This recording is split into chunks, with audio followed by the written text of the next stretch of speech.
નમસ્તે બધાને. આજના દીક્ષાંત સમારોહમાં આપ સૌનું સ્વાગત કરું છું. પહેલાં તો ભીમસિંહ સર અને સમણજીનો ખૂબ ખૂબ આભાર કે મને અહીંયા ભણવા આવવાનો મોકો આપ્યો. પહેલાં ને હું મારી પહેલી સ્કૂલે ભણતી ને ત્યાં અમને તપો અને મુલાકાતે લઈ ગયા હતા. તો ત્યાં ગેટ ચાલુ થાય ને ત્યાં ભીમસિંહ સરનો વર્દીવાળો ફોટો છે.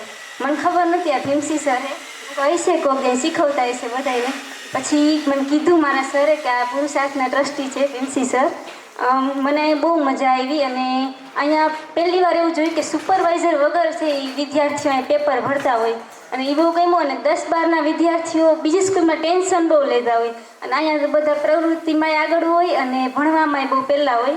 અને અહીંયા મહેમાન ગતિ તો વાત જ ના થાય કે જે મહેમાન આવે જાણતા અજાણતા ભલે ઓળખતા ના હોય તો ભોજનાલય પ્રેમભર્યું ભોજન પીરસાતું હોય અને બહુ મજા આવી. શિક્ષકોનો પ્રેમ વાત્સલ્ય બહુ ગમ્યું.